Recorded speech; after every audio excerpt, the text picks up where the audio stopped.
Hello నమస్తే, నేను Ravishankar. Fourth episode of agent మిత్రమా నా మాట వినుమా మీ అందరికీ స్వాగతం. ఈ ఎపిసోడ్లో effective habits of 7 highly effective agents. నేను హైదరాబాద్లో కానీ, ఇటు శ్రీకాకుళంలో పనిచేశాను, విశాఖపట్నంలో పనిచేశాను. అటు అర్బన్ అవ్వండి, ఇటు రూరల్ అవ్వనివ్వండి, చాలా అద్భుతమైన ఏజెంట్స్తో పనిచేశానని చెప్పాను కదా. వాళ్ళలో చాలా అద్భుతమైన హ్యాబిట్స్ నేను అబ్జర్వ్ చేశాను.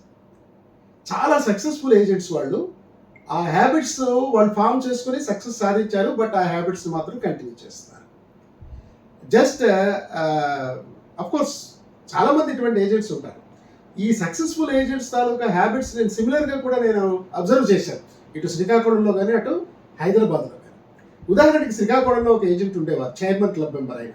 చైర్మన్ క్లబ్ మెంబర్ అంటే మీకు తెలుసు, ఎల్ఐసి బ్రాంచ్ మేనేజర్స్ క్లబ్ అని, జోనల్ మేనేజర్స్ క్లబ్ అని, ప్రొఫెషనల్గా ఏజెంట్స్ని గ్రో అవ్వడానికి కొన్ని అవకాశాలు, కొన్ని క్లబ్స్ ఇచ్చి, వాటికి కొన్ని పారామీటర్స్ ఇచ్చి, వాటిని ఫుల్ఫిల్ చేయమని, దానికి కొన్ని బెనిఫిట్స్ ఇచ్చి ఎల్ఐసి చేస్తూ ఉంటుంది. అయితే ఈయన చైర్మన్ క్లబ్ మెంబర్. ఈ చైర్మన్ క్లబ్ మెంబర్ అంటే వెరీ రెస్పెక్టబుల్ పొజిషన్. అండ్ అప్పటికే ఆ 700 మంది, కనీసం 800 మంది మినిమం కస్టమర్ బేస్ ఉంటే కానీ చైర్మన్ క్లబ్ మెంబరు అవ్వలేదు. కానీ నేను చెప్తున్న ఆయన అప్పటికే 2000 మంది కనీసం కస్టమర్స్ బేస్ ఉన్న వ్యక్తి. అంటే చాలా కంఫర్టబుల్ పొజిషన్లో ఉన్న చైర్మన్ క్లబ్ మెంబర్ అనమాట. నేను అక్కడికి వెళ్ళి అతను పరిచయ సమయానికి నేను అతను అబ్జర్వ్ చేసింది ఏంటంటే, అతను ప్రతి ఏడాది డిసెంబర్లో ఒక ట్రిప్ వేస్తాడు. డిసెంబర్లో ఆయన ఆఫీస్లో కనబడేవాడు కాదు. ఎక్కడికి వెళ్తున్నాడు? విజయవాడ, హైదరాబాద్. ఏంటి ఇతను విజయవాడ, హైదరాబాద్ ప్రతి ఏడాది వెళ్తుంటారు, ఏమిటి సంగతిని ఆరా తీస్తే, అండ్ అతని బిజినెస్ ఖచ్చితంగా జనవరిలో అద్భుతంగా ఉండేది. కారణం ఏంటంటే, శ్రీకాకుళం నుంచి ఈ వలస కార్మికులు, మైగ్రెంట్ లేబరర్స్ చాలామంది ఇటు విజయవాడ కానీ, అటు హైదరాబాద్ కానీ వెళ్ళి పనిచేసుకుంటూ ఉంటారు. చాలామందికి తెలిసిందే. మన ఏజెంట్ గారు కస్టమర్ బేస్ ఎక్కువగా దాంట్లో ఉంది. అందుకని ఆయన ఏం చేసేవాడు, అక్కడికి వెళ్ళిపోయి ఆ టైంలో ప్రపోజల్స్ రాసుకుని వెనక్కి వచ్చి, వాళ్ళు ఖచ్చితంగా సంక్రాంతి పండుగకు వస్తారు వాళ్ళ ఊరు, విలేజ్. అప్పుడు వాళ్ళు డబ్బులు పట్టుకొని వస్తారు. అప్పుడు డబ్బులు కలెక్ట్ చేసుకునేవాడు, ఆఫీస్లో బిజినెస్ కట్టేవాడు. సో ఆ విధంగా చైర్మన్ క్లబ్ మెంబర్ అయినప్పటికీ కూడా అతను స్ట్రాంగ్ కస్టమర్ బేస్ ఎక్కడున్నాదో అక్కడికి వెళ్ళి అతని క్యాంపు అక్కడ వేసుకుని అక్కడి నుంచి బిజినెస్ తీసుకొచ్చేవాడు. అండ్ సిమిలర్గా ఇంకొక ఏజెంట్, నేను వైజాగ్లో ఏజెంట్ అయినా, చాలా అప్పటికే పెద్ద ఏజెంట్ అయినా, ఎండిఆర్టీ ఏజెంట్, తర్వాత కార్పొరేట్ క్లబ్ మెంబర్ అయ్యారు. ఆయన ఈ ఎండిఆర్టీ సెషన్స్కి, ఎండిఆర్టీ అయితే యూ మట్ be knowing, $1 million round table. It's a prestigious forum, international forum for all life insurance agents. చాలా దేశాలు, 80-90 దేశాలు దాంట్లో పార్టిసిపేట్ చేస్తే, చాలా కంపెనీలు పార్టిసిపేట్ చేస్తే, మోర్ దాన్ 100 కంపెనీస్ దాంట్లో పార్టిసిపేట్ చేస్తాయి ఈ ఏజెంట్స్ ద్వారా. వాళ్ళు ఈ యుఎస్ఏలో కానీ, కెనడాలో కానీ, last time this annual MDRT meeting Vancouver, కెనడాలో జరిగింది. అలాగే రేపు జూన్లో 2025లో యుఎస్ఏలో జరుగుతున్నదట, ఫ్లారిడాలో. దీనికి ఆయన ఖచ్చితంగా అటెండ్ అవుతుండేవారు. ఇందాక నేను చెప్పినట్టుగానే ఈయన కస్టమర్ బేసు ఎన్ఆర్ఐస్ చాలామంది ఉండేవారు. ఇతను ఎండిఆర్టీ సెషన్కి వెళ్ళి అతను దాంట్లో పార్టిసిపేట్ చేసి అమెరికాలో ఒక 1 month 2 months ఉండిపోయి అక్కడ క్యాంప్ నిర్వహించి అక్కడ కస్టమర్స్ని కలిసి, రిఫరెన్స్ ద్వారా వచ్చే కస్టమర్స్ని కలిసి బిజినెస్ చేసుకుని వచ్చేవారు. అండ్ హైదరాబాద్లో ఇంకో ఏజెంట్ ఉండేవారు, ఆయన దుబాయ్ వెళ్ళేవాడు ప్రతి ఏడాది ఒక పీరియడ్లో. సో ఇట్లాగా ఈ క్యాంపులు నిర్వహించి వాళ్ళు కంఫర్టబుల్ పొజిషన్కి వచ్చినప్పటికీ, వాళ్ళు ఉన్న చోటే, మనం ఉన్న చోటే అని కాకుండా, వాళ్ళ కస్టమర్ బేస్ ఎక్కడుందో, స్ట్రాంగ్ కస్టమర్ బేస్ అక్కడికి పెడుతున్నారు. అది ఒకటి అబ్జర్వ్ చేశాను. అలాగే ఇంకొక ఏజెంట్ శ్రీకాకుళంలో, ఆయన సాధారణంగా మోటార్ సైకిల్స్ మీద కనిపిస్తారు ఎల్ఐసి ఏజెంట్స్ అందరూ. ఒక్కొక్క రోజు ఈవినింగ్ పూట సైకిల్ మీద కనిపించేవాడు. ఏంటండి ఎక్సర్సైజా, సైక్లింగా అంటే కాదు. అతను ప్రారంభ దశలో పెట్టి వెండార్స్ దగ్గర నుంచి, ఆయన కూడా సీఎం క్లబ్ మెంబరే, ప్రారంభ దశలో పెట్టి వెండార్స్ దగ్గర నుంచి, చిన్న ఈ బిజినెస్ చేసుకునే వాళ్ళ దగ్గర నుంచి కస్టమర్స్ పాలసీలు చేయించాడు. వాళ్ళని మీట్ అయ్యేవాడు సాయంత్రం వేళ వెళ్ళి, కొత్త పాలసీలకు కానీ, లేకపోతే ప్రీమియం పేమెంట్ డ్యూ ఉన్నదని చెప్పి వాళ్ళకి తెలియజేయడం, గుర్తు చేయడం కోసం కానీ. వాళ్ళ దగ్గరికి వెళ్ళేటప్పుడు సైకిల్ మీద వెళ్ళేవాడు. And middle class employees sections, ఈ కాలనీస్, ఈ హౌసింగ్ బోర్డ్ కాలనీస్లోని ఎంప్లాయీస్ దగ్గరికి వెళ్ళేటప్పుడు మోటార్ సైకిల్ మీద వెళ్ళేవాడు. అదే ఎవరైనా ఎన్ఆర్ఐ కస్టమర్ వచ్చాడు శ్రీకాకుళం, లేకపోతే ఎవడో సాఫ్ట్వేర్ ఇంజనీర్ బెంగళూరు నుంచి వచ్చాడు మన కొలీగ్ కొడుకు అనగానే మన వాడు కారులో వెళ్ళాడు. సో ఈ విధంగా ఆయన చాలా బాగుంది ఇదేదో అని చెప్పి నాకు అనిపించింది. అంటే ఆ కస్టమరు దగ్గరతనం. అండ్ కొంతమందికి ఈయన కారులో దిగ్గానే ఎస్ ఇతను చెప్పేది నిజమే, ఈ మామూలు చిన్న ఏజెంట్ కాదు ఇతను అని చెప్పి ఒక అభిప్రాయం కలగాలి. సో దానికోసం అతను దాన్ని మెయింటైన్ చేసేవాడు. ఇంకొక ఏజెంట్ నాకు హైదరాబాద్లో, ఆయన పార్ట్ టైం ఏజెంట్. యాక్చువల్గా పాపం పొద్దున్న 5:30, 6 గంటల నుంచి అతను వేరే చోట ఎక్కడో పనిచేసేవాడు. మధ్యాహ్నం 1 గంట 2 వరకు అతని వర్కింగ్ అవర్స్. మధ్యాహ్నం భోజనం చేసి అతను ఈ క్యాన్వాసింగ్ మధ్యాహ్నం పెట్టుకునేవాడు. ప్రతిరోజు మధ్యాహ్నం అతను న్యూ బిజినెస్ క్యాన్వాసింగ్ కానీ, లేకపోతే కొత్త ఈ రెన్యువల్ ప్రీమియమ్స్కి రిమైండర్స్ కానీ, అండ్ 1 డే వీక్లీ వన్స్ ఆయన ఆఫీస్కి అటెండ్ అయ్యేవాడు. ఒకవేళ తప్పితే ఖచ్చితంగా 10 డేస్కి ఒకసారి ఆఫీస్కి అటెండ్ అయ్యేవాడు. ఎందుకు అంటే సర్వీసింగ్, పట్టాదారులకు అవసరమైన ఈ అసైన్మెంట్స్ అని, నామినేషన్స్ అని, లేకపోతే లోన్ అప్లికేషన్స్ అని ఇవన్నీ చాలా తీసుకుని 1 డే అతను ఆఫీస్కి వచ్చేవాడు. లక్కీగా ఆ రోజు నేను ఏదైనా ట్రైనింగ్ సెషన్ పెడుతున్నాను అంటే ఖచ్చితంగా, లేకపోతే ఏదో మీటింగ్ ఉంది పైవాళ్ళు పెద్దవాళ్ళు ఎవరో వస్తున్నారు అంటే ఖచ్చితంగా ఆయనకి దానికి మీట్ అయ్యేవాడు. అండ్ ఆ పార్ట్ టైమర్గా ఉంటూ టైం మేనేజ్మెంట్, అతను ఉద్యోగం చేసుకుంటూ ఏజెన్సీ చేయడం కోసం టైం మేనేజ్మెంట్ అంటే ఏమీ లేదు, మనం మేనేజ్ చేసుకోవడమే, రైట్? దేనికి ఏది ఓవర్లాప్ కాకుండా. అది ఒక అద్భుతమైన హ్యాబిట్ అతని దగ్గర చూశాను. అప్పటికే అతను జడ్డం క్లబ్ మెంబర్ ఏదో కూడా అయినప్పటికీ కూడా ఆయన ఆ పర్టికులర్ టైం టేబుల్ ఎక్కడ తప్పలేదు. అలాగే ఇంకొక ఏజెంట్ ఉండేవాడు, అతను కూడా MDRT agent, young fellow, and చాలా చక్కగా ఉండేవాడు. ఆయన పలానా ఎస్డిఎం గారు వస్తున్నారు, నీకు సన్మానం చేస్తారా బాబు, నువ్వు చేసావు చక్కగా బిజినెస్ మొన్న అంటే, చూస్తాను సార్, ఏదైనా అపాయింట్మెంట్ ఉన్నది అని ఇలాగ అనేవాడు.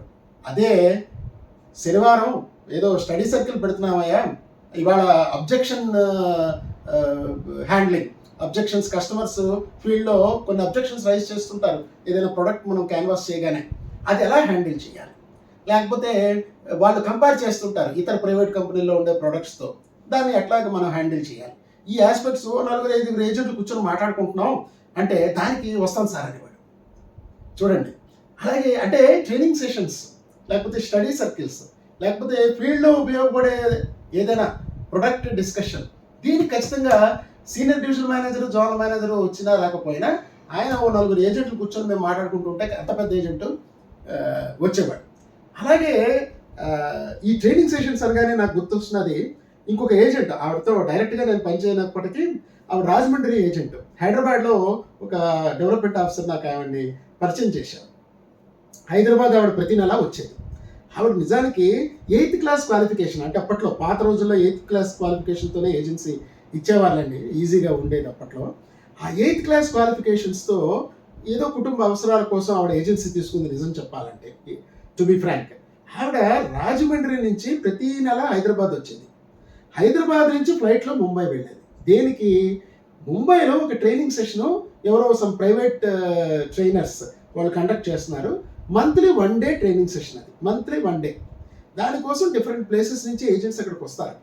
ఈవిడ ఆ ట్రైనింగ్లో పాల్గొనడం కోసం హైదరాబాద్ ప్రతి నెల రావడం, రాజమండ్రి నుంచి ట్రైన్లో హైదరాబాద్ నుంచి వెళ్ళడం.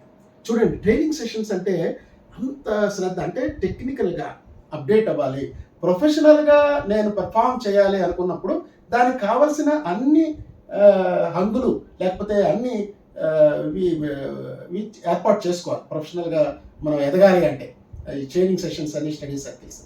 ఇది నేను ఈ పర్టికులర్ వీళ్ళిద్దరిలో కూడా నేను ఇది అబ్జర్వ్ చేశాను. రాజమండ్రి ఏజెంట్లో కానీ హైలీ సక్సెస్ఫుల్ ఈ ఎవరైతే ఏజెంట్ ఉన్నాడో హైదరాబాద్ ఏజెంట్, ఆయనలో కానీ.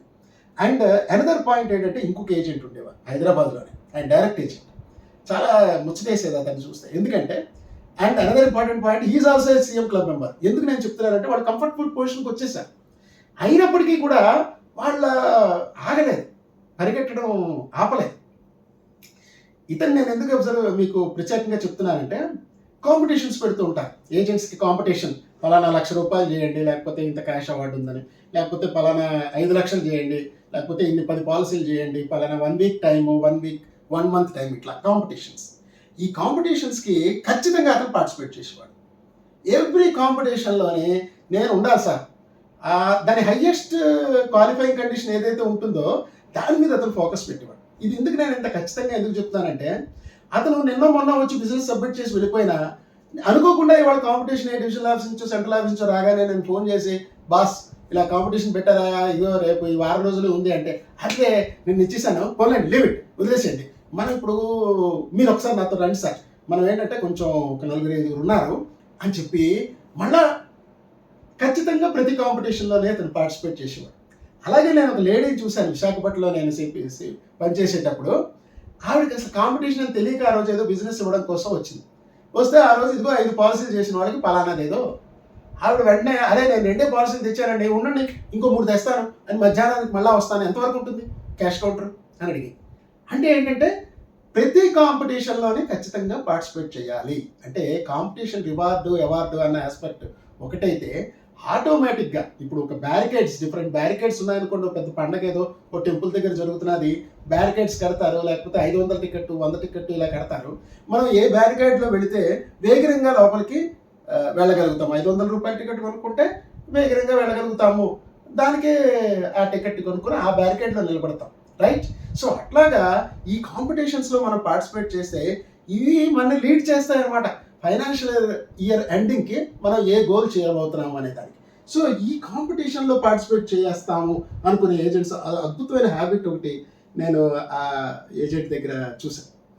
అలాగే ఇంకొక పెద్ద ఏజెంట్ విశాఖపట్నంలోనే, అప్పటికే అతను ఎండిఆర్టీ ఏజెంట్ అగైన్ మళ్ళాను.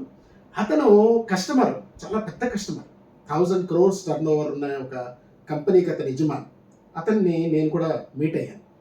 మీట్ అయినప్పుడు అతను ఏం చెప్పాడంటే నాకు, మీ ఏజెంట్ సామాన్యుడు కాదండి, ఆయన for the last 2 years he's after me. అంటే ప్రతి ఈ వారంలో రాలేదు ఇంక వీడిని వదిలేద్దాం అని కాకుండా, అఫ్కోర్స్ పెద్ద ప్రీమియం వస్తుందిలేండి, that is the point. So ఇతనికి నేను టైం వెచ్చించడం, it is a long term investment, ఖచ్చితంగా ఇది ఈల్డ్ చేస్తుంది అని మన వాడికి తెలుసు. అందుకని ఇంత పెద్దవాడు, పెద్ద పాలసీ వచ్చింది. Of course I should tell you that is 116 crores sum assured. Okay, so 1.5 years 2 years నుంచి హీఈస్ ఆఫ్టర్ మీ అని చెప్పాడు. అనదర్ ఇంపార్టెంట్ పాయింట్ ఏమిటో తెలుసా, ఈ customer he has attended medicals twice. Medical ఎగ్జామినేషన్కి వచ్చేటప్పుడు మన సెంట్రల్ ఆఫీస్ వాళ్ళు ఏదో కొరియర్ చేస్తున్నప్పుడు మరోసారి అటెండ్ అవ్వాల్సిన పరిస్థితి వస్తుంది. రెండోసారి వచ్చాడు, అంత పెద్ద కస్టమరు, అంత హై ప్రొఫైల్ కస్టమరు రెండోసారి వచ్చాడు అంటే మన ఏజెంట్ గారికి ఆయన దగ్గర ఉండే course LIC trust worthiness and మన ఏజెంట్కి ఉండే అతని దగ్గర ఉండే ఒక ఇన్ఫ్లుయెన్స్ ఏదైతే డెవలప్ అయిందో, ఇంటిమసీ ఏదైతే డెవలప్ అయిందో, అది కూడా మనం వాల్యూ చేయాలి, రైట్? అది ఒక అద్భుతమైన, అంటే పేషెన్స్, ఎనార్మస్ పేషెన్స్, అది ఒకటి నేను అక్కడ అబ్జర్వ్ చేశాను, రైట్? అండ్ ఇంకొక హ్యాబిట్ నేను అబ్జర్వ్ చేసింది ఏంటంటే, వేరియస్ ఏజెంట్స్లో హైదరాబాద్లో ఒక లేడీ ఏజెంట్ ఉండేది. ఆవిడ ఏజెన్సీ తీసుకోవడమే 50 ఏళ్ళ తర్వాత తీసుకుంది, ఫర్ ఎంగేజ్మెంట్ తీసుకున్నారు. యాక్చువల్గా చెప్పాలంటే ఫైనాన్షియల్కి సౌండ్ ఆవిడ తీసుకున్నారు. ఆవిడ ఎండిఆర్టీ అవ్వాలండి నేనని చెప్పి ఆవిడ రివ్యూ చేస్తుండేది. నేనేమే ఆవిడని అడగలే, కానీ ఆవిడే రివ్యూ చేస్తుండేది. ఎలా చేసుకునేది, అప్ టు నవంబర్ డిసెంబర్ వచ్చే వరకు ప్రతి నెల ఒకసారి ఎంత కమిషన్ వచ్చింది, అది you know that MDRT million dollar round table, దానికి క్యాలెండర్ ఇయర్ క్రైటీరియా, ఈ క్యాలెండర్ ఇయర్లో ఎంత సంపాదించాము అని చెప్పి, ఈ ఎంత సంపాదించాము, కమిషన్ ఎంత సంపాదించాము, లేకపోతే ప్రీమియం ఎంత సంపాదించాము, దానికి రివ్యూ చేసుకుంటూ ఉండేది. చేసుకొని ఇంకా ప్రాస్పెక్ట్స్, మిగిలిన ప్రాస్పెక్ట్స్ ఎంతమంది, వాళ్ళని మనం ఆర్డర్లో పెట్టుకోవాలి. ఎంత ప్రీమియం వాళ్ళ దగ్గర నుంచి ఎక్స్పెక్ట్ చేస్తున్నామో ఆ ఆర్డర్లో వాళ్ళని టచ్ చేసుకుంటూ వెళ్ళాలన్నమాట. సో లైక్ దట్ ఇంకా డిసెంబర్ లాస్ట్ వీక్ వచ్చేసరికి ఎవ్రీ ఆల్టర్నేట్ డే నన్ను కలిసి ఒకసారి రివ్యూ చేసుకునేది. సిమిలర్ హ్యాబిట్ నేను విశాఖపట్నంలో ఒక పెద్ద ఏజెంట్, నేను అతను పరిచయం అయ్యేసరికి అతను more than 10 years MDRT agent అయినప్పటికీ కూడా, బిఎం గారు ఒకసారి వాళ్ళు వస్తున్నాను ఆఫీస్కి, మీరు ఉంటున్నారా సాయంత్రం అంటే, ఉంటాను. ఎందుకు అంటే నేను చేయవలసింది ఏమి లేదు, నేను అతన్ని మోటివేట్ చేయడానికి ఏమీ లేదు, కానీ అతను నా ఎదురుగుండా కూర్చొని అతని దగ్గర ఉన్న నోట్స్ తీసి ఇంకెంత రావాలి కమిషను, నా దగ్గర ఎదురుగుండా ఎంతమంది ప్రాస్పెక్టింగ్ లిస్ట్ ఉన్నది, రైట్? సో ఇలాగా ఒక డిస్కషన్ నాతో చేసేవాడు. నేను అతనికి ప్రాస్పెక్టింగ్ లిస్టు సప్లై చేయలేను, నేను అతనికి ఎవరో కొత్త కస్టమర్స్ని పరిచయం చేయలేను. కానీ ఒక రివ్యూ అతనే వచ్చి కూర్చొని నా ఎదురుగుండా కూర్చొని రివ్యూ చేస్తుండే. Thanks for watching. And next ఎపిసోడ్లో ఫీల్డ్లో మనకు కొన్ని సర్ప్రైజెస్ ఉంటాయి, మనం ఊహించాం యాక్చువల్గా. అలాగే కొన్ని షాకులు ఉంటాయి. ఈ రెండు సరదాగా కొన్ని ఉన్నాయి, అవి నెక్స్ట్ ఎపిసోడ్లో చెప్తాను. Thank you.